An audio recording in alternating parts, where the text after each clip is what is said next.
when you start a business, you risk everything. Yeah. You're like, I could fail, I could not provide for my family. You get to a point you're like, okay, I'm providing for my family, but if I go hire somebody right now to offload the work, now I'm putting my family at risk again. Hi, my name's Andrew Hernandez, and I'm the owner and operator of Resort Carpet and Tile Care, and this is my business audit. Awesome. So, Andrew, thanks for coming on the show. Of This course. show is just to basically someone that's new to starting a business comes with me with their business plan. I give my professional opinion on what's good, what's bad, and what needs to be improved on it. So, I thank you for coming on. You did two things. I have a little questionnaire. The questionnaire kind of tells on how ready you are personally to be a business owner and be successful at it. And then your business plan tells on how successful the actual business structure and your strategy along with that, how I'll give a score for each. And so Okay. um, the business plan again that you submitted will tell how good the business is, and then the personal questions I ask you will tell you how much I believe you're ready to be a business owner personally and be successful at it. So just to start off, I have you mark a few boxes, um, and one of the boxes you didn't mark. I said your business plan should include. So these weren't exactly optional. Your business plan should include these things. So one of them was a vision statement. Your business plan does include a mission statement, but I like a vision statement. A vision being this is where we want to be, and this is what we need. We need, to provide for our family. We want to have 3 employees. We want to have 2 trucks, blah, blah, blah. Correct. You need to lay that out in a specific vision statement, and that's going to allow you to align goals on how to get there. Because truthfully, if you don't have the vision statement, if you don't have a vision for where you're going, how are you going to align the goals to get there? So, number one, you need to make that a part of your business plan Okay. right off the bat.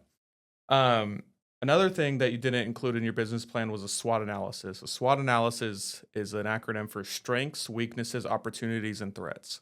So I want to know what your strengths are, and I know you have a couple partners. So collectively, what are your strengths? Collectively, what are your weaknesses?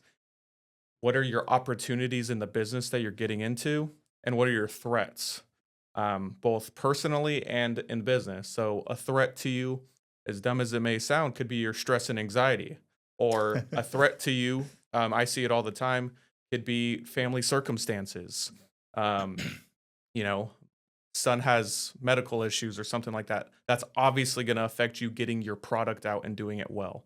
And that's a great excuse, obviously. But the Yeah. point is we need to identify those types of things so we can mitigate what those threats can happen. So you absolutely need to add that to your uh, business plan, SWOT analysis. On those two things, your vision statement, if you had to give one on the spot right now, what would it be? Vision statement. Of course, I think my main vision is to have the company grow. Obviously, just so we can have more rigs out on the road, and have more employees, so we can help not only just the business, but we would like to help our employees, growing as a company, so that we can provide for them as well. But that's my big vision, is to have Resort Carpet and Towel Care grow. Um, Nothing crazy big, but just a small family owned operators to keep it. Sounds good. Let's see.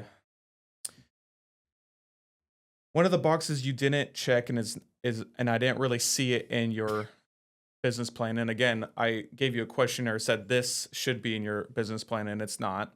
So we want to make sure it is. Yeah. Is how do you complete the work with quality control? I didn't see anything about this. You talk about the vision a little bit about having multiple trucks and things. So obviously, when you talk about quality control and you're the guy, a little bit easier when you're doing your own work. You're like, Yeah.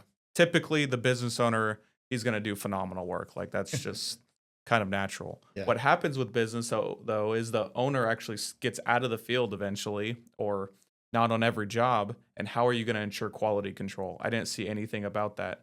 So on the spot, how are you going to um, ensure quality control with your employees in the future? So I believe, just kind of thinking on the spot right now, is to provide some sort of training handbook. Maybe like a 90 day probation, kind of work them through the procedures of what we do.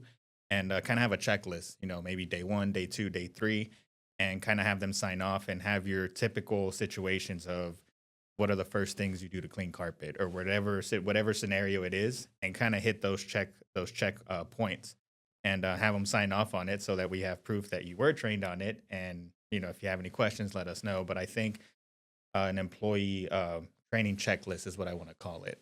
So that way, when I'm not in the picture or my business partner's not in the picture, we can provide, that effective training. And then that way is we keep the quality up. Um, so when I'm out the picture or Matt, the employees have been trained.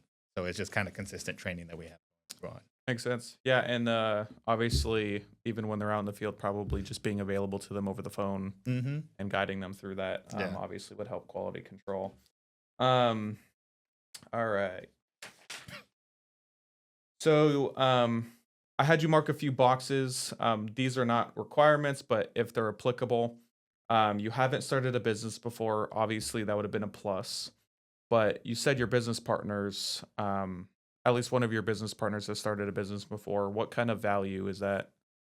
Uh, what value? I know you have already started, so what value has that already brought as a new entrepreneur? Because I know personally, when you jump out an entrepreneur, you're jumping in the deep end, the waters, and how is because of your current decisions, how is the Pete, the guy that already has started a business, how is he implemented and how does he when you come up to a problem, where does he come in? Because that needs to be happening because he has the experience, right? Correct.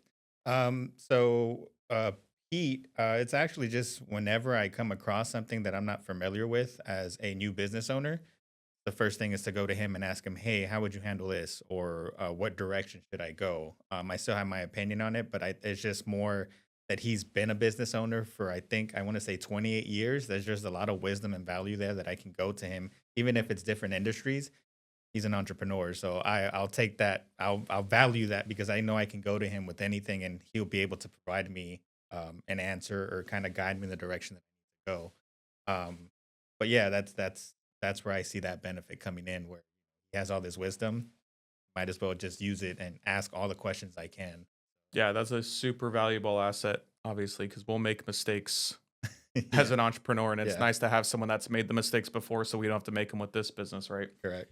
Um, you said you have experience in the field that you're starting, so you have experience in carpet and tile cleaning. Describe that experience. Yeah, so I want to say it's going to be about 4 years that I moved out to the valley, and I started with another company, and it was next to nothing, and kind of just taught myself YouTube, a lot of YouTube videos, trial and error, and actually going on onto the job sites and just kind of learning um, all the trades and tricks that I know now. So it's been a good 4 years that I've known it, and now with Resort, I can apply that same technique that I have, and it works every time. I'm really big on client care, customer service. I've been doing that for I want to say most of my life.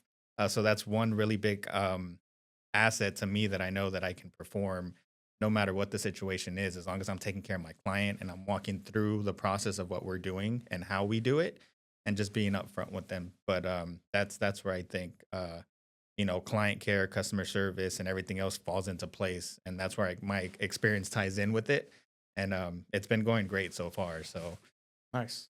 Very good. Um, yeah, so obviously that experience is very needed. A lot of times, business owners don't have experience, so that's obviously a plus. You didn't mark the box that you're skilled socially. Why not? well, I am a social butterfly, but normally when I'm not in my habitat or in my environment, I have this I stand back and kind of just scan everything. But once I get into that environment, it takes me a while to settle in. But after I'm familiar with where I'm at, I kind of dive in. But my wife says that I'm a social butterfly, but I get nervous a lot. But once I'm into that habitat, I'm like, okay, I feel comfortable. You're probably one of those people like everyone, they feel uncomfortable. Like we Yeah. probably feel uncomfortable on video right now, but no one sees it and you represent yourself well. So that's probably the what I'm seeing because I've seen that out in the business community. If you went to a random networking event with people that really don't know, just 1 to 10, how uncomfortable are you? Actually, this morning, you know, We went to an orientation, and I want to say at a scale 1 to 10, I want to say maybe a 6 because I did see a couple people that I did know, but everyone else I was like new faces. But held my ground, and I was like, just you're new, and just get used to it. You have to feel. In my mind, I think you have to when you're in an uncomfortable situation or environment, you have to feel comfortable in an uncomfortable environment. So I always try to have my mindset in that. Cause, Yeah, and uh, then describe you go to a client's house, obviously don't know them. How uncomfortable are you and how do those interactions go? Do you think they go well? Do you feel that the meetings go bad sometimes and you think back and you're like, "Why did I say that?" How do those go? when I don't know the client, initially it's either through email or through a referral. And I talk to them on the phone. I've never met them. It's just really depending on the scope of work that we do, right? So if they tell me that they have carpet and there's a stain that they want out, normally I like to assess that in person. So when I do arrive at the client's house and I'm like, ooh, that's not going to come out. I think they expect the stain. I mean, obviously, anyone who's getting carpet cleaned, they might expect their carpets to be brand new. That's not the case. We are carpet cleaners. We can do the best of our ability to get the stain out. And that's when I'm upfront with them and say, hey, I can do the best that I can to get that out. But once I start to talk to them, I get a little more comfortable on where the temperature at where it is. But the funny thing, now that I'm thinking about, I don't know why I marked that, but when I'm working and the client's at their home, I'm literally working and having a conversation with them. And normally, my job should be about hour and a half if it's a 3 bedroom. I'll probably be there 2 hours because I'm working and having a conversation. I'm getting to know them, and then that ends up turning to being more referrals on the neighborhood. Yeah, absolutely. But yeah, Yeah, you didn't mark it, yes, but everything you're describing to me is absolutely a describing skilled socially. And remember, this is kind of a grade of if you're ready to be yeah, an entrepreneur. And it doesn't mean if you're not skilled socially for the person that's watching this that you can't be successful, yeah. but it means that's an attribute that you really should like be working towards. Because if you can't be skilled socially, you're probably not going to be good with sales. And that's my next one. You didn't mark the box. I have sales experience. Um, so you're the face, really, it sounds like. You're Yeah. the one going to the customer.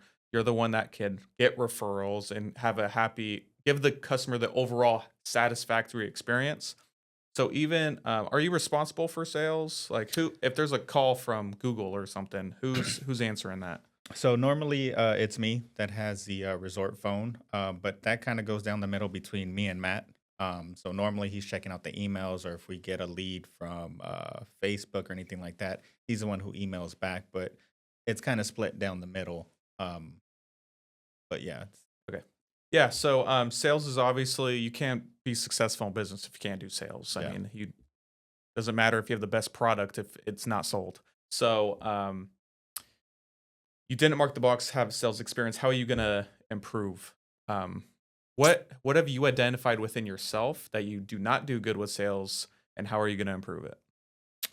Things that I'm not with sales. So I've never sold anything in my life, and not realizing right now that you have to sell. Um, I guess in my mind, I don't think of it as sales, but normally, kind of doing add-ons, right? So if I'm just strictly going in there for carpet and I see upholstery, hey, we have a coupon or a discount that we can go ahead and clean this. If you clean 3 areas, we can do this for half off or anything like that. So I think that's my weak area is doing the add-ons Mhm. and not focusing on just whatever they called us for. Because there's as soon as you step in the door, they're gonna have upholstery, they're gonna have area rugs, they're gonna have all these different things that fall under our category. So kind of just doing add-ons at this point. Okay, so Um, you identified. So the question was, you identify what you're weak at. Good. Um, how are you gonna improve on that? start doing it. Start doing it and just hey, I noticed that you guys have this many area rugs. You have outdoor patio furniture.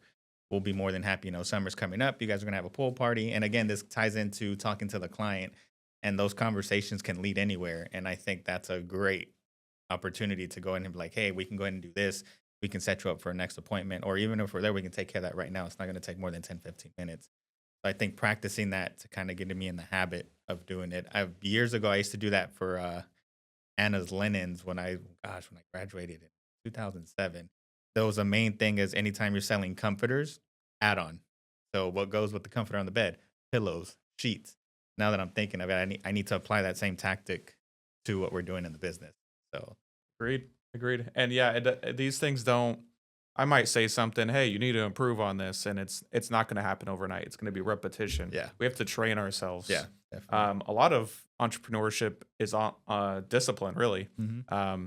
we don't wake up in the morning and roll out of bed just because we're an entrepreneur and be like, I want to work. No, I woke up this morning. Right now it's tax season, so I'm working really long hours. Yeah. I woke. It was 11:15, and me and my wife were watching TV. And I was like, that's typically when we go to bed. Yeah. And I was like, I want to watch another episode because the faster I go to sleep, the faster I go to work tomorrow. That was my thought. Side topic. So pray for me. I don't know. Anyway, you didn't mark the box. I have influence in my community. Why not? I know that's something that I've had on my mind, to be involved with the community, as far as influencing. I don't think I'm there yet. I still need to work on myself to be able to get to that level. I think there's a few, I don't want to call them roadblocks, but there's a lot of things that I need to work on myself and with the business. So that way, once the business is where it needs to be, then I can gear myself and head in that direction, to see if I can go ahead and be more part of the community and So you're describing to me that you need to work on yourself to get influence in the community. possibly. I mean, So um, that may not be wrong. yeah, Like for example, serving somebody. And I have my way of getting influence in the community. Other people have different ways. Sometimes people just portray themselves as a badass, and yeah, people are like, I want to be that guy, yeah, and people read into that. People fake it in the business community yeah, all the time. I'm on the ideology that if you help people, serve people, and build up people around you, um, that's going to pay its dividends and influence. Um, you know, I think we do with my business, we send out a birthday card with a small gift card, super small, yeah. really insignificant to be honest. But you make someone feel remembered on their birthday when their own family didn't text them happy birthday, Oh, that yes. got you Yeah, influence in their life. 'Cause yeah, man, it hurts that my family didn't say happy birthday, as dumb as it sounds. And us yeah, men will blow that off. yeah, But those like little small things actually gain you influence. yeah. So I'd say it's more about figuring out opportunities like that.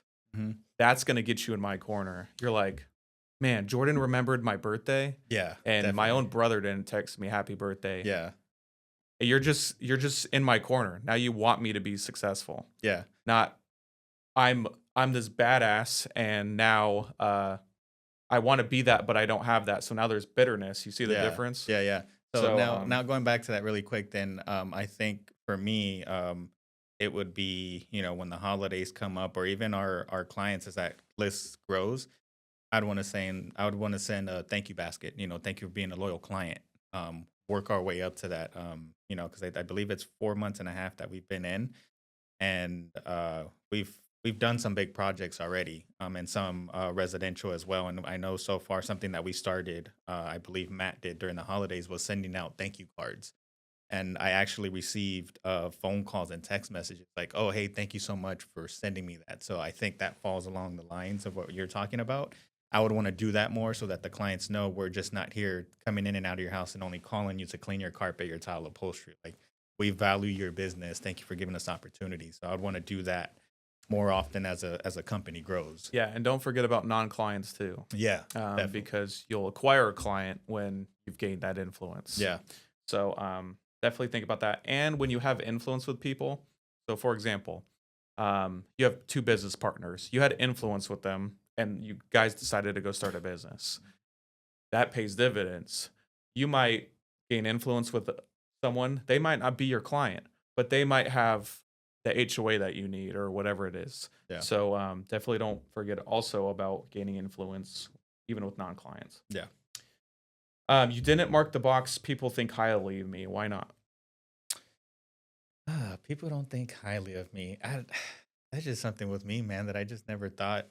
I mean, the funny thing again is that I hear it like, "Oh, hey, you're amazing, you're this, you're that," and I just for me, I don't go in that direction. I don't, I guess, think of myself. I'm as equal as everybody else. But I know sometimes we need to think that, yeah, I know what I'm doing, but I, yeah, it's a great question. I can't even answer it fully for you. Yeah, and I think there's a humility aspect to that. Yeah. So, I'm not gonna go out there and gas myself up. Yeah. Yeah. But it is a characteristic that if people think highly of me, it's a characteristic that you are gonna be successful in business because people want to support you. Yeah. So that's something that although we don't want to be arrogant, it's something that we should think, do people think highly of me? Not how do I think about myself? Yeah. I think how you think about yourself can be a detriment to yourself, but Yeah. that's a side topic. Yeah. Definitely we want to be thought highly of, obviously. You did not mark you want to be a millionaire. Why not? Millionaire. I don't know. I was thinking about this the other day too. It would be nice to be a millionaire, but that just comes with so many responsibilities, man. Like, just, gained all this income or all this money, and people you don't know all of a sudden are going to reach to you. And it's like, I'm already stressed as it is, dealing with clients. That's the last thing I want to deal about. But who doesn't want to be a millionaire? I mean, come on, it'd be nice, but just more stress, man, in my opinion. But Yeah, greater. You would probably have greater responsibility, but it probably frees up a lot. yeah. I mean, I'd rather be stressed with work than stressed without work. I say this all the time. I say, "Oh man, I'm working so many hours right now," and I'm just venting to someone, and they're like, "That's good," and I'm like, "Well, yeah, but it's not what I wanted to hear. I wanted you to make me feel better. I don't Yeah. know. Take me out to Obviously, lunch. yeah, right. But they're right. It's a good thing, obviously. Yeah. So it's definitely something you should work towards. Because we're also, as business owners and family men, we have to provide for our families. Yeah. And the reality of the economy these days is, if you ever want to retire, you need to be a multimillionaire, not even just one. 1 million ain't gonna cut it. Yeah. Um, Maybe we'll just win the lottery. Go from there. why am I doing this podcasting type thing if we can just do that? Hey guys, I hope you're getting value from this in your own entrepreneurial journeys. I want to let you know that you can be a part of a video like this as well. The application process is in the description below. So if you feel like you want to participate or you want to be on the show and get value directly for your business or your aspiring business, make sure to fill that out. Another really exciting opportunity is the Find a Good Accountant has its own portfolio professionally managed by a financial advisor. Why is that important? You can get access to the Excel, which is updated daily to reflect brand new stocks that are purchased. So if you want a value of a financial advisor in your corner on your stock portfolio without paying 3% commissions like some financial advisors charge, you can do so via our Patreon. Highly recommend. You marked the most important for your goal for your business is growth financially. Actually, you just said growth. So my question is, are you talking about financially? Describe growth? In every aspect of a business, you know, making sure that we have, enough income coming in to pay our employees, making sure we have enough when we get a new rig to make sure that everything is in the new setup. We have everything kind of brand new. And just any other items that we need to be covered. But I mean, just as a company in general, just grow, in every area you would expect a business to be successful in. So growth, your most important goal just being growth is pretty vague. Um, I'd like to see much more depth to that answer. Okay. Obviously, growth is the obvious answer. We want to get bigger. We want to Yeah. make more money. Your goal, so you should have the vision statement, right? At the beginning, you should have kind of stepping stones, goals to achieve. Growth doesn't describe a goal at all. So the most important goal for your business right now should probably be to secure 100 clients. And if that's your goal, secure 100 clients. That's your goal. You're like, okay, now how do I get 100 clients? if your goal is growth, how do I grow? Yeah. It's so if you define something much more specific, I want to get 100 clients. Here's how I'm going to get 100 clients. I'm going to I've learned that if I pass out 10 flyers, I get one client. So if I want 100 clients, I need to pass out 1,000 flyers. Yeah. Um, Attainable goals. So you need to redefine what your most important goal is and go back to the drawing board on that. What's the best possible outcome for your business was the next question. You said to be successful and help the community. What is success? Because a lot of people would say, oh, to make it big, be a millionaire. That doesn't seem like it's kind of true to you. It's not like it doesn't want to be a part of it. But what is success to you? Um, I feel like I'm contradicting myself, but yeah, success is just as long as the business is growing and that we have, that we're able to provide services to the clients, either reoccurring clients or new clients that we have, um, to make sure that we're taking care of them as the business is developing and growing in certain areas and majority areas. Okay. And then you also said help the community. What would helping community look like? The nonprofits. I have ever since I was a kid, I've always had this thought of helping people that are in need.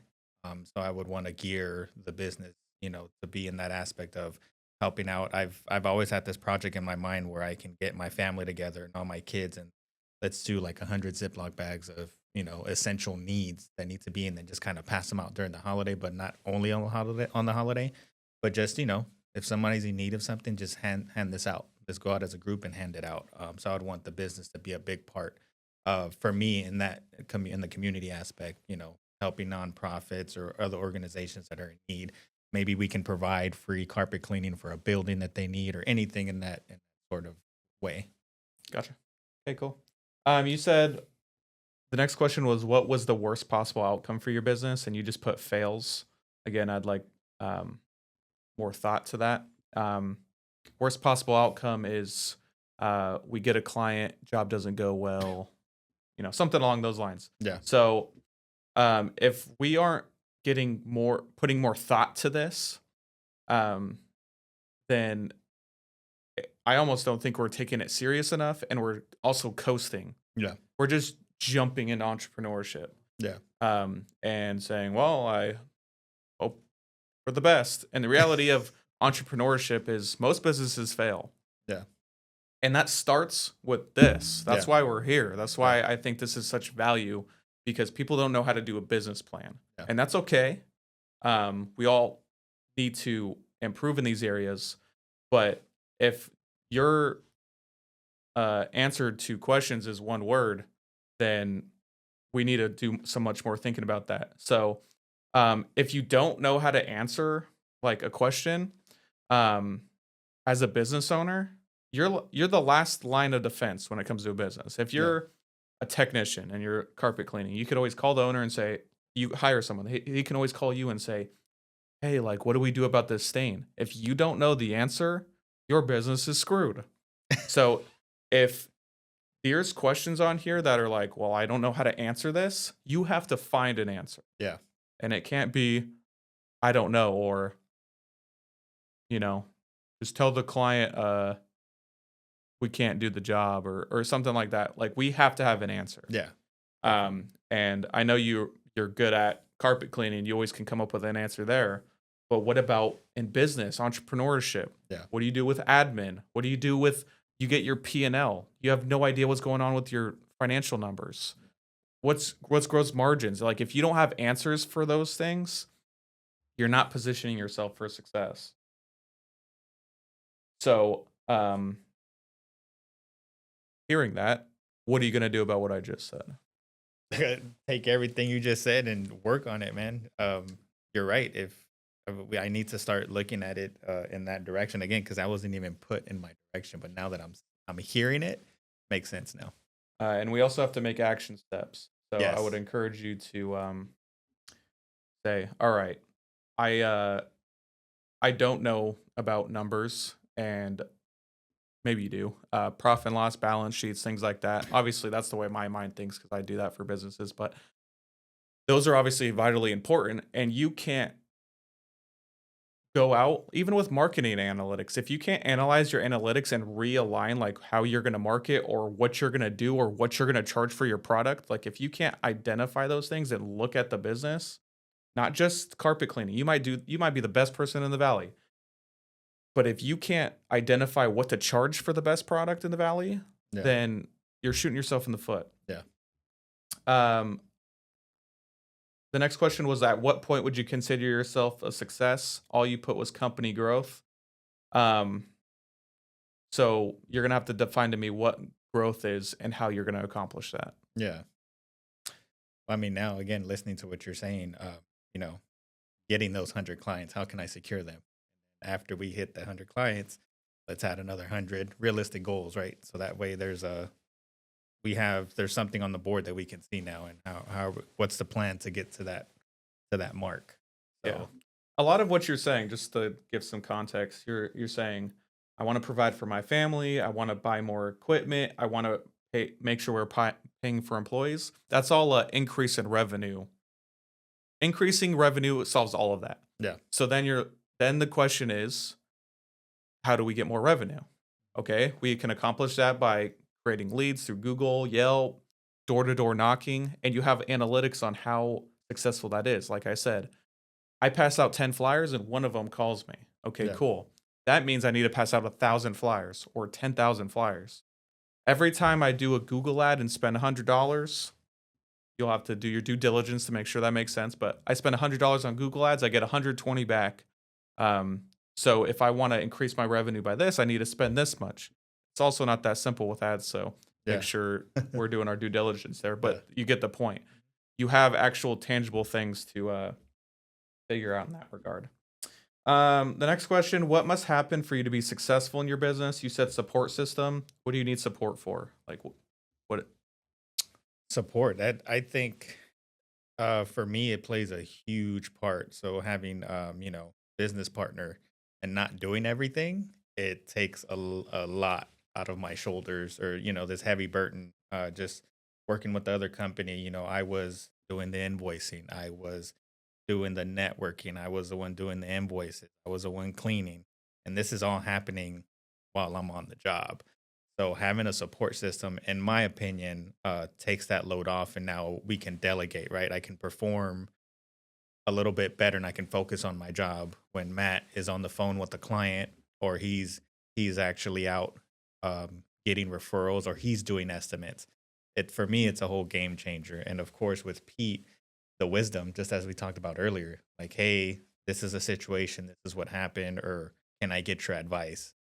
That's where I feel the support system for me is it's really good, and I 100% like weight like just comes off. Yeah, I like that answer a lot. And we have a little bit later. I'll get into it, but with that additional support system, there's also more mouths to feed, more money needs to be made. So we'll get into that. Last one for the personal side. Where do you want to be in 5 years? You said growth in company and have more trucks. A little bit redundant. Obviously, I've been pushing you to have deeper answers. Yeah. So definitely need to go back and have deeper answers to these. Say growth in the company and have more trucks. How are you going to do that? Obtaining my clients, making sure I'm hitting my goals. We're going to get 150 or 200 clients for the year. Doing my add-on sales, not just going in straight for carpet or tile, making sure I'm doing those add-ons so that we can put more, our ticket pricing can go up. And then I know one of those, it's actually to get myself out of the field and actually become a business owner, so that I'm not the one always cleaning, is I'm able to provide estimates or go check on the team. I think that's one big goal for me personally that I really want to do, because I am a workhorse and that's all I know how to do. But there's that other side of the coin where you are the entrepreneur, the business owner, and you have to know all aspects of it. So that's one big area that I want to grow in, definitely, for the business. That I'm just not the technician, that I know how to do it. I can train someone to do it, but I also need to be able to. Yeah, you're obviously the one sitting down with me, so you are the main guy. Yeah. Even though you have partners. Yeah. With making sure things are happening. Without you, the other two don't make this happen. simply put. Yeah. You could do this without him. It's not maybe as well, but the point is you are the guy. So I think you, although you have the support system and the knowledge to help you make the decisions when they come up, you're the decision maker. Yeah. And so you gotta understand that stuff. Yeah. Yeah. Definitely. All right. Getting into the business plan. You identified country clubs, homeowners, and businesses in the Coachella Valley are your clients. How are you going to acquire those clients? So for country clubs and well, getting into those, I think just becoming more part of the HOA community, being able to make those connections, networking to see who I can find, who's actually in that area or in the offices at work, and who's the right person to talk to be able to get into the HOA community. So that way, if they ever need our services, that's kind of our right of way to go ahead and go in. Mhm. But I think a lot of networking and finding the right person working in the HOA. So Um, who's doing the networking in that regard? And uh, how do you even identify who's even on a board of an HOA? so I want to say that's on Matt, on a little bit more on Matt. I'll go with them either when we don't have too much going on, then we can share that responsibility. But Matt's the one who takes care of that, who's out networking and getting those contacts for us. Gotcha. Okay. You put also that you're gonna grow your online presence through social media marketing, local advertising, and direct sales. So, are you currently doing what kind of marketing are you currently doing? So right now, what I'm familiar with that I've been doing for the 4 years is social media, Facebook, uh, Instagram, and TikTok, and then also trying to use Google, what the Google reviews to get more reviews in and to get more well So you're not known. paying for anything. It's just kind of like natural Yeah. organic stuff. So that kind of falls on it's my responsibility, and I'm getting the video content of the befores and afters and taking pictures. Mhm. Again, we might want to get to that point where we have another company or someone else take care of that, so that way I'm focusing on the job. But I've seen a little bit of kind of push to where we do my goal with it is to get for social media is to turn those social media viewers to appointments.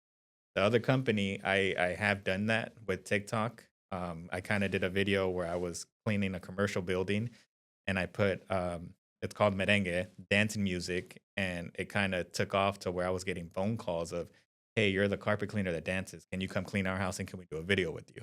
Oh, nice. And I was like, "Oh wow, that worked." So I need to come up with more funnier content with it, but I've seen it That work. was local? That was local, yeah. I had just started the TikTok for that company, and you know, my wife gave me the idea. Shout out to my wife because I don't want to take it, but she recorded the video, and I love kind of dancing, and it just kind of meshed, and I was like, wow, that was pretty funny. And Nice. Yeah, that's good. Definitely can't hurt. No doubt about it. And then it could, I've seen Subway. Have you seen the Subway guy? He just makes a sandwich and tells a story.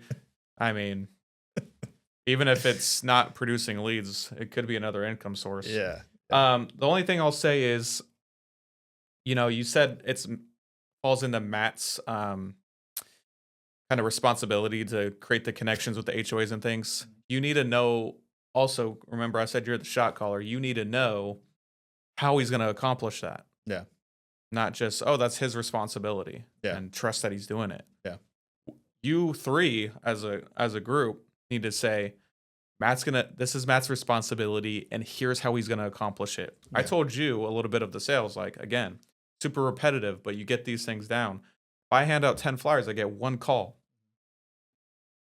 Identify things like that. Matt, how many people in the HOA do you know, and how can you meet more people in the HOA? Well, I know this nonprofit that I'm involved in, and blah blah blah. Okay, cool. How many people around you that you have influence with can you say? Can you send a three-way email with an HOA contact that you have? yeah, Identify things that actually will happen. Don't just be complacent and just saying, again, jumping in entrepreneurship and saying, hope my customers walk in the door. You go start a storefront property, right? People think, oh, they'll see my sign, they'll come in.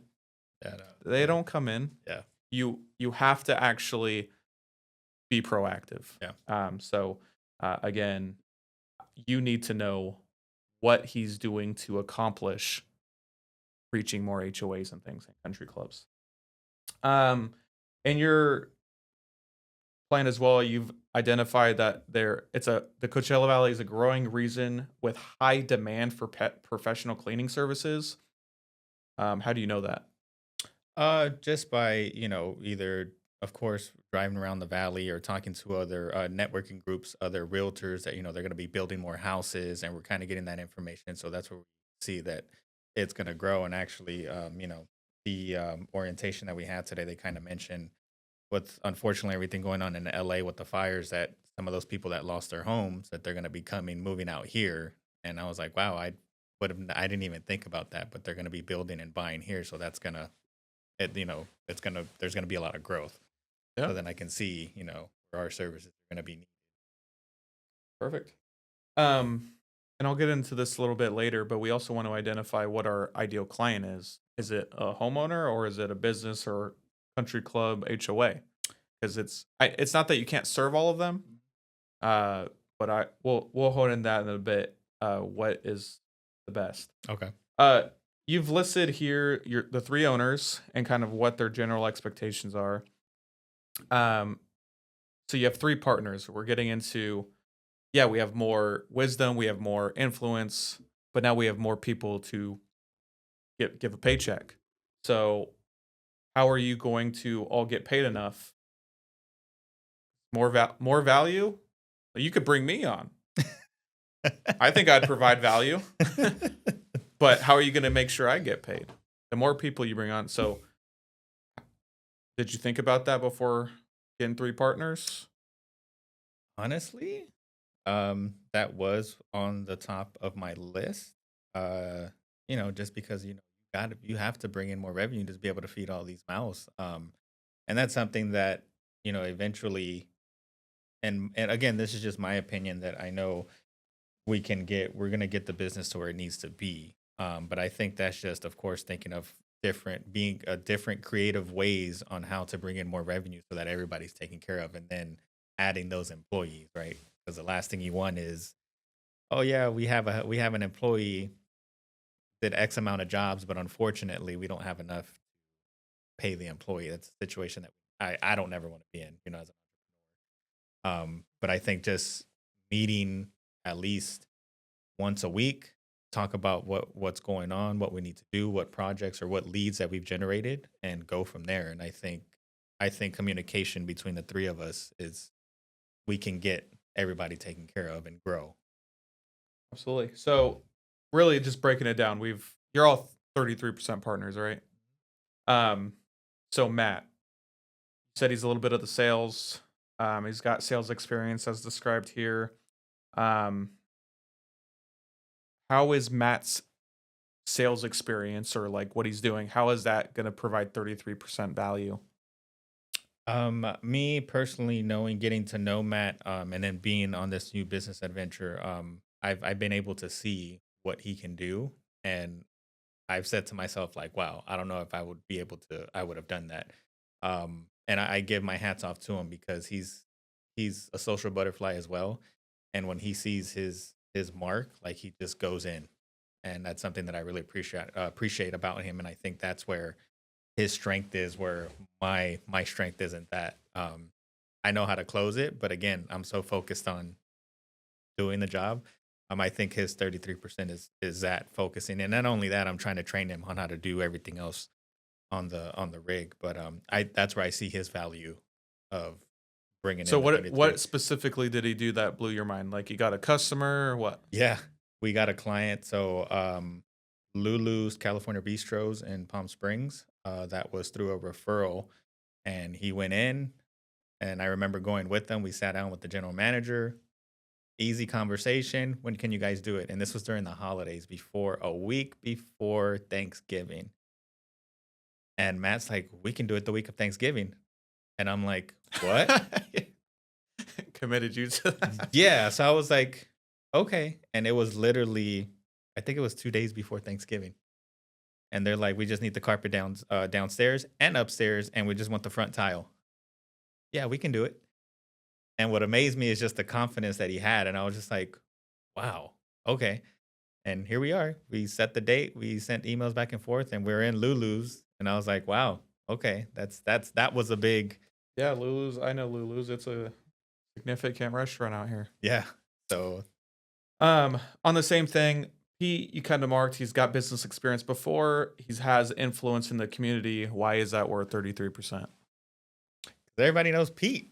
I mean, Pete, come on, Pete. Everywhere, I don't know. He might say something about this, but I went to Cactus Jack's with him, and they rolled out the red carpet for this guy. Like everybody knew him. Like, hey, Pete, hey. And what like was jaw dropping to me is that the chef came out and was like, "Oh, Pete, anything you want, even if it's not on the menu." And I was like, What is this, a Michelin star restaurant? "Yeah," but for Pete, I was like, I've never seen. I was like, "Wow!" But Pete's well known in the community, and I think that as well, just because he has an influence and because they know who Pete is. So I what has he done so far in your business that's been worth the 33%? The management trust, that was our first account. I never forget that one.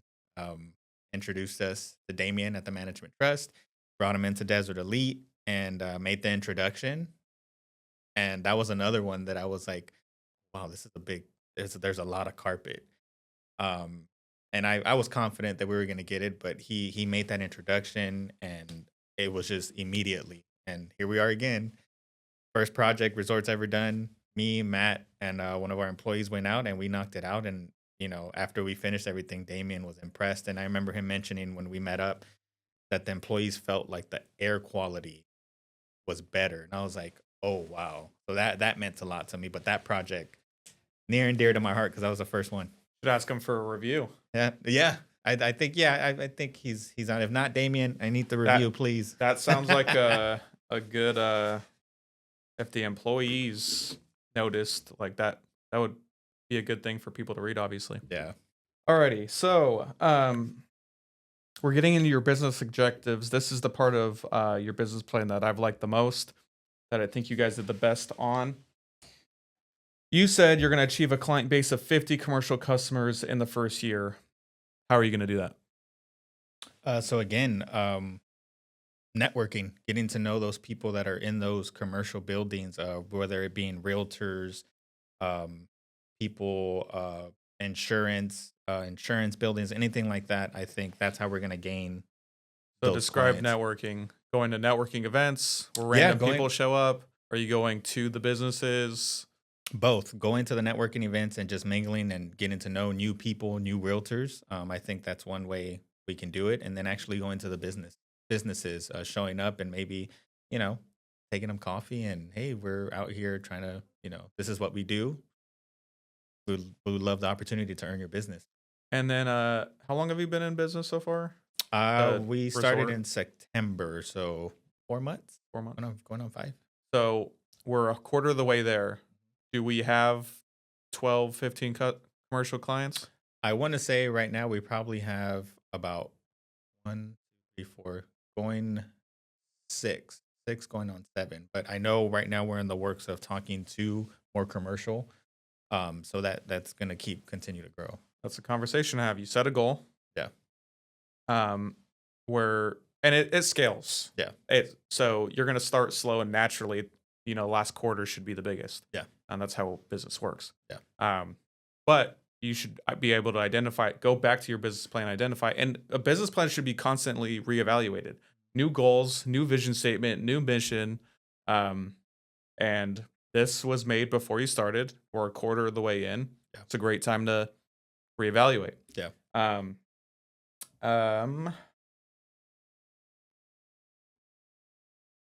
You said you wanted to achieve a client base of 150 residential customers in the first year. How are you going to do that? Going old school, man. Door knocking, door hangers. I think word of mouth. I think when we first started, September, I want to say ending of September, I had an old client who reached out and literally went ahead and provided services. Next thing you know, word of mouth. We ended up cleaning everybody's house on that block, like whether it was carpet, upholstery, whatever it was. We Nice. took care of it. So I like to think the word of mouth is probably the best way that that's going to happen, and making ourselves known. social media, everywhere we go. I mean, our the setup that we have an Explorer hooked up to a trailer. There's a wrap on it, and when we first started, a lot of people were cutting me off and stopping me to take pictures of it because they were amazed on the wrap. Nice. So, I was like, "Oh my god, did I cut you off again?" I had to learn how to drive a trailer, and, first time I tried backing it up, it took me 45 minutes. But now, 5 minutes, I can back it up, do what I gotta do. But, just everyone knowing our brand, everyone knowing who we are. Yeah, and you mentioned getting the neighborhood on one of the jobs. That's really good because they it gives you a step in the door when you say my neighbor did this before. So obviously getting a job and then passing out a flyer while you're there to the next two neighbors is obviously a fantastic idea. Yeah. Um so you know, you can knock and obviously say, "Hey, I did we just cleaned your neighbor's carpets. Just wanted you to have this and you can ask them how we did and if they liked it and if you ever need us, we're here." Yeah. That'd be obviously great to help get those residential clients. You said you want to attain a monthly revenue of 25,000 by the end of the year. End of the first year, 25,000. So, I did some math. If you had 200 clients, customers coming to you every single month, to get 25,000 a month, you would need is it $125 per job. Later on in the business plan I saw you get an average of $500 per job. Is that true?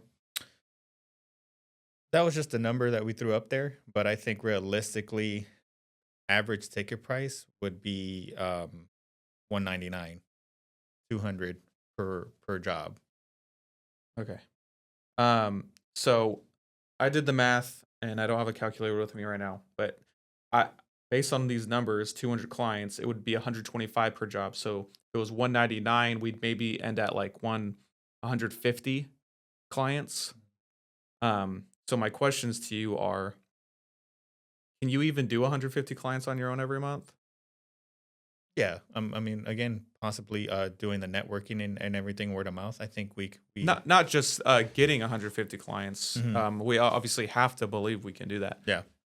I'm asking, can you do the work for 150 clients on your own?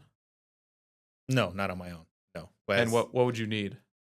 uh, well, at this point, I mean, more employees, right, to train. Well, yeah, Yeah. but how many? I mean, how many employees do you need a new rig? So no, I think with the one setup that we have right now, and with an employee, I believe I know we can do it. Okay, so we've identified you need 150 customers per month. How are you going to get that? How am I going to get the 150 clients? Yep. Oh man. And and you might not have an answer for that. How much do you make on average per commercial job, and how much do you make on average per residential job? Ooh, so I mean, an exact number. I'll give you guys. I'll give you an example. Yesterday, we did a residential La Quinta, and it was a master bedroom.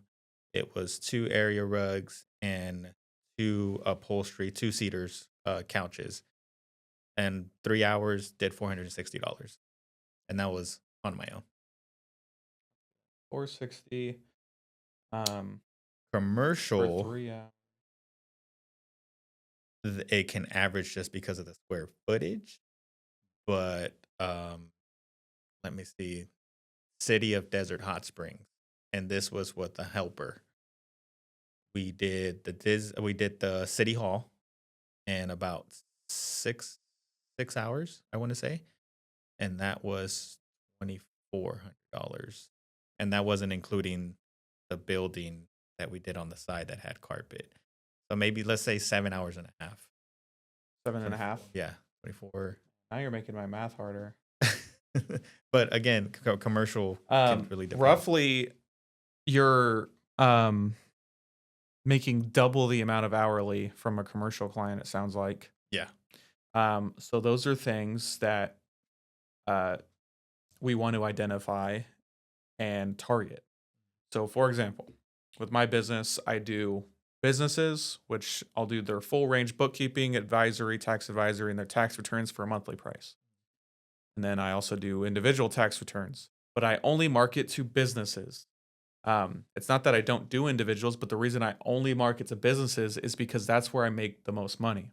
So that's where I want my time to go. Yeah. If I market towards things that aren't going to make me the most money, then I have a better use of my time, right? I'm not telling you to turn away business. Yeah. You might get to the point where you actually turn away business because for whatever reason. When we get to that road, we'll cross it. Yeah. But commercial sounds like it's much more lucrative. So how are you going to position your efforts to specifically target that is what I'd recommend. And that's a conversation you need to have with your partner. Yeah. You put you're going to expand services. What's the how are you going to expand? Possibly like doing not only just for the inside of carpet cleaning or upholstery or tile, maybe the outside kind of pressure washing. Okay. Adding Yeah, that that's a good service. business. Yeah. Okay, cool. You put your target market, so that kind of what I said, and you're in agreement, except residential is included in here, which I would probably disagree with. Not that you can't do it, but not target. HOAs, clubhouses, offices, retail stores, hotels. That'd probably be huge. Yeah. Medical facilities, restaurants, schools, and universities. Those are all fantastic for reoccurring as well. Yeah. The only thing I'll add to that for you is short-term rentals. Oh, So there's a ton of management companies out here. They do millions in revenue. Yeah. Just managing people's Airbnbs. You get into them and be their subcontractor, that's reoccurring business. That's huge. yeah. You instantly acquired, because realistically, how many times does a person call you for carpet cleaning? Your average residential. We're talking about residential with short term rentals. So Once a year, 6 months. so right, you do all this work to acquire one, and they call you once a year. That's fine. That's cool. Yeah. You get into one of these property management companies where they manage 200 short term rentals. You just got 200 clients. Yeah. Now you get called 200 times a year. Yeah. And short term rentals probably call you more. Yeah. Maybe twice. So that's a huge one that definitely should identify. You put there's a huge market need and a high demand for professional cleaning services here. How do you know there's high demand? So supply and demand, right? Correct. If you're saying there's high demand, you're suggesting that there's low competition. So how do you know that? Well, so there is a lot of carpet cleaning businesses that are out here. So I think our main goal is to focus more on the commercial, because that's anytime that we've walked in, like, oh, this so and so, we have a carpet cleaner, but they don't show up.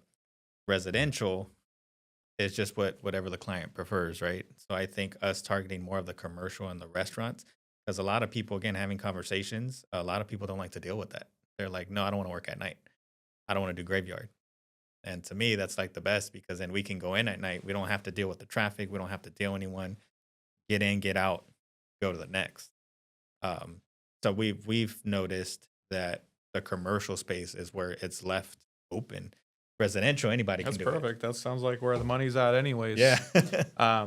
I'll just basically clarify then it's not the right verbiage to say there's high demand if there's a lot of carpet cleaning companies. I would just change the verbiage to there's opportunity in the commercial space from what you just described to me. Yeah. Because people don't have the sales qualifications and they don't. So remember the SWOT analysis? Correct. An opportunity is the commercial space because people don't want to get into it because it's bad hours, unorthodox hours, and they don't want to deal with the client relations. And that might be your skill set with a guy like Pete and Matt because you've described them to be good with that. Yeah. For competition, you put there's a good amount of competition, I guess, but how will you sell someone of your advertised higher quality service? So you said you're going to differentiate yourself from competitors by providing higher quality service. that's all fine and dandy once they've used you, but how do you sell someone and say my service is higher quality, and how does that actually mean something and sell them on it? Like, what are you going to do to actually exemplify that? I think in the carpet cleaning industry, my personal opinion, it's the follow up because a lot of those business owners or those companies, all they want is one and done. They go in, they get out, they don't do the follow up. I think for resort, if we do that follow up, we check in on them, we send them the thank you card. And is that currently a part of your sales? Yeah, we do the follow up. Normally, when I'm done with the service, we'll go ahead and do a But kind I'm of. talking about when you're doing the sale before they're a customer. I get you do the follow up. That's great. In the sales process, to say we are a higher quality service, and I'll tell you why.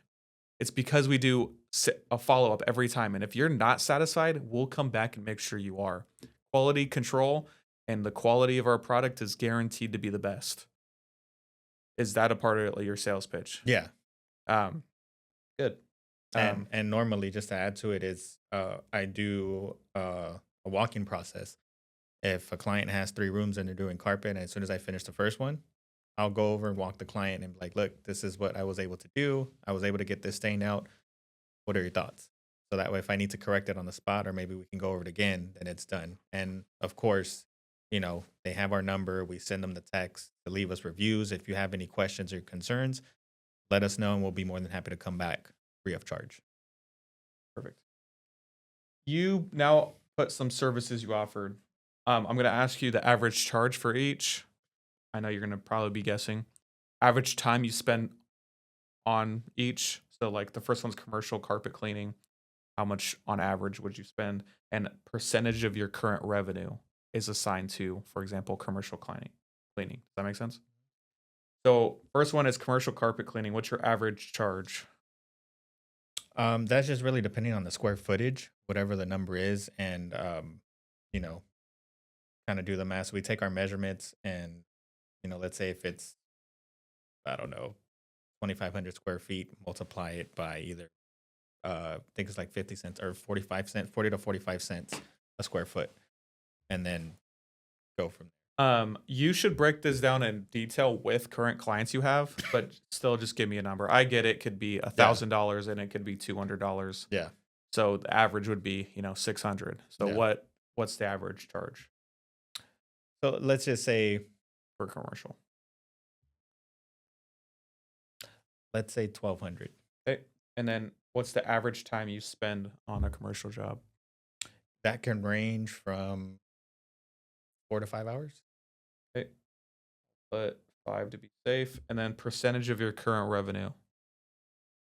Coming in, or Yeah. So, commercial might be 12% of your revenue right now from, if that makes yeah, sense. yeah. I think most of it's commercial right now that we have. So I want to say majority. I know we have a low percentage on residential right now. So I want to say what, 80%. Okay. I mean, I'm not sad to hear that. Tile and grout cleaning. And it didn't differentiate commercial or residential, but average charge. I'm gonna say it's 800.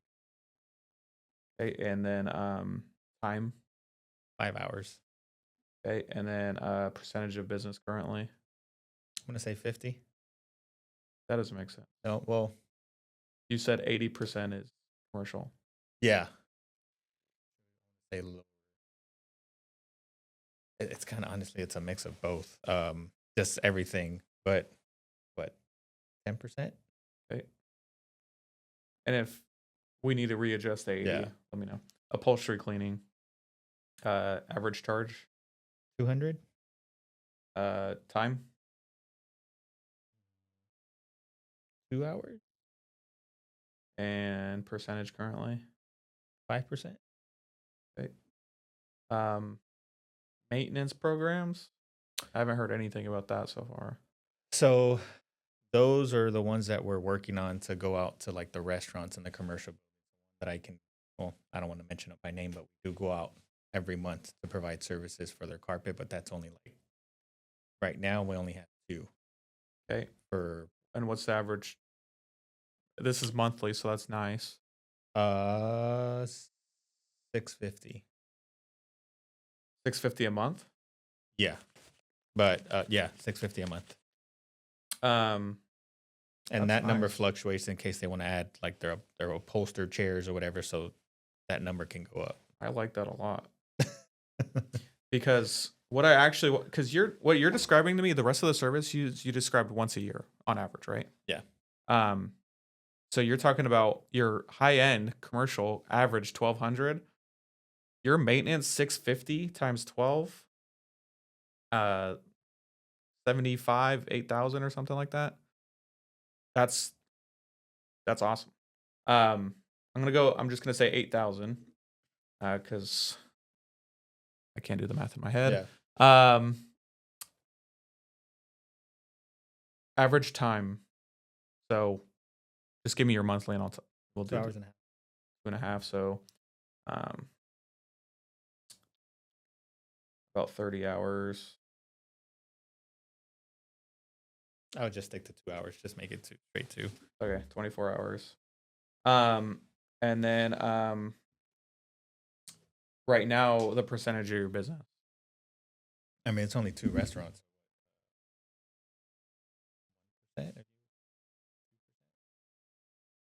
Like, it's literally the only ones that we're doing every month. Okay. Um. So so far, that is exactly what I want for you guys. You have to understand too, when you have so theoretically this is all reoccurring, right? Yeah. But when you talk about like a reoccurring model like that, maintenance programs, the actual valuation when you think about your business is actually huge.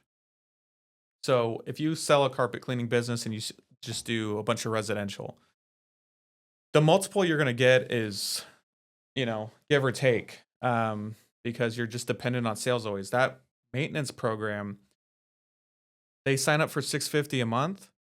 You just put like 8 grand in your pocket and net worth, tax-free net worth, because your business is now worth 6 grand more because you had that client sign up. You just made $8,000. You just go celebrate. Let's go out to eat. We just made 8 grand in the matter of 30 seconds. Yeah. That's huge. Yeah. In addition to the monthly, you made 8 grand in net worth and you're making 650 a month. That is awesome. So I'd really figure out how to pursue that. Residential services, average charge 200. and time Hour and a half. and current percentage. Right now we're left with actually like 3%. Yeah, that right now, yeah. Okay. So commercial and the maintenance programs are all commercial, right? Yeah. Okay. Yeah. Yeah, that's huge. So I would completely market towards commercial and then create a really good sales pitch and program to get them on the maintenance program. Yeah. Okay. That's going to be absolutely massive. In addition to the monthly stuff that is coming in, you're not dependent on sales, remember? So when you're going to hire somebody and you know what's coming in next month, it's an easy decision. Yeah. When you're sales dependent, when you make when you start a business, you risk everything. Yeah. You're like, I could fail, I could not provide for my family. You get to a point you're like, okay, I'm providing for my family, but if I go hire somebody right now to offload the work, now I'm putting my family at risk again. And now I have to go out and sell and make sure that we get more business, which is just part of the game. Yeah. But when you have that comfort, that's why all these big businesses went to subscription models a long time ago. Everything's a subscription now. Walmart is even a subscription. Yeah. Walmart Plus. Yeah. Amazon. Like everything's a subscription. It's because the CFOs, they love it. The CEO comes with a vision. Remember the vision statement? Yeah. This is where we want to go. Here's some goals. I'm helping you realign that CEO side and create some goals. Now you need to take the numbers and say, this is the goal. Do the numbers agree with this happening? Yeah. And if so, great. If not, why not? That's what a CEO and CFO balance is. Um, so marketing and sales strategy, you said online presence, social media, local advertising, and direct sales. How are you who's managing this and how are you tracking the success of it? Tracking the success, I great question. Haven't to be honest, I haven't even looked at keeping track of it. But again, I think that's split in between me and Matt. I'm kind of the social media. We've had discussions where we might want to third party come in and take care of that, so we don't have to worry about it. And they're constantly posting on. Um, but I want to say it's again geared more towards Matt. Okay, and we don't have any answer on how to track it, how we're tracking it, or we're not tracking it yet. Yeah, we're not tracking it yet, but now that you brought it to my attention, Okay. And then here you put some potential risks. You said economic downturns, high competition, and fluctuations in demand due to seasonal changes. So first, um, it seems like you now are saying this is a highly competitive industry, where previously you said there's high demand. So there's a yeah, contradiction there. yeah. I mean, again, I know there's a lot of work out here, but I mean, for me that I've these past couple months since we started our business, it's like, wait, there's a new band, rap, it's brand new. Oh man, try not to think about it, but I know with the seasons changing too, where there is a slow time and the busy slow season and So high what's slow season. season? I wanna say kind of right now where we're at, I've noticed it's normally around this time when I used to work with the other company with, we were doing good. Holidays would come up, then all of a sudden it kind of died down, either because the snowbirds have flew back to where they're originally from, or it's too cold and they want to go somewhere hot. Or definitely when the summer's here, you know, they leave. And summers it's a little bit harder, but there's still, stuff out there that we can grab. So people have like multiple houses here. Snowbirds they go up Yeah. north, and Yeah. then so people are only here when it's cold. Yeah. Okay. That sounds like a big burden for residential, but Yeah. if we target commercial, those businesses don't move, Yeah. and that's another supportive reason on why we should target commercial, not seasonal Yeah. that way, and obviously the maintenance plan that's every single month. Yeah. So now you don't even need sales. You only need to Yeah. sell once. Um, mitigation strategies. You said you're going to diversify your services to potentially include residential cleaning. Um, I think that's counterintuitive. That's a no for me. Yeah. Offer competitive pricing and superior customer service. That's good. I don't really have much to say about that. You said develop flexible contracts.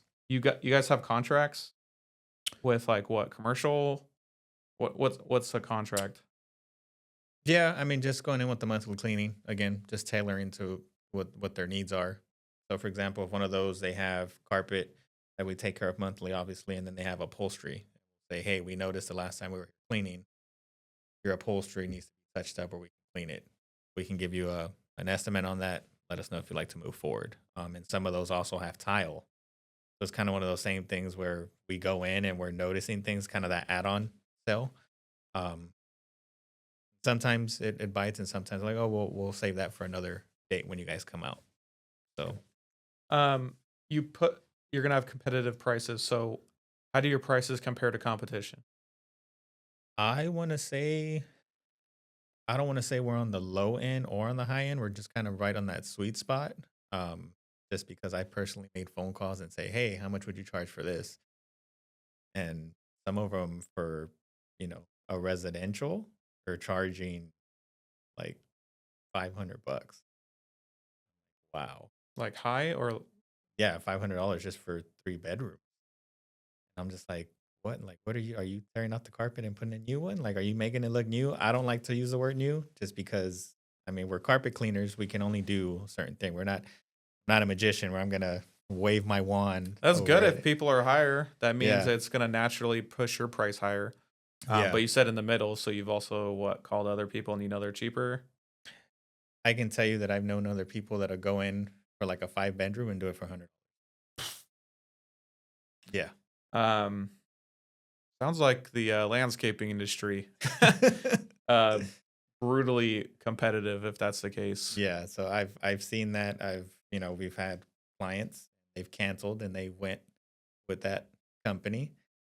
I'm like, okay, like just so you know, like if you decide to call us back, it's gonna be double because now we have to fix what they did wrong. And it's happened, and it's unfortunately it's business, because you have other people that are not on the same mindset of what we're trying to do is trying to grow for resort. They're just kind of going in and out, and Got it. Um, you put that the approximate monthly expenses is about to be 12K. That includes like pay to employees. Um, that so I did the math at 125 per job. I know we kind of honed it back to 199 per job. yeah, So that means we would roughly need about 65, 70 jobs per month. Um, Repetitive, but what if we could change our answers from what we've already kind of said? If you had to come up with an answer right now, we're at the very end, so we should have a good answer now. yeah. We need to get 70 monthly clients, 70 clients every single month. How are we going to do that?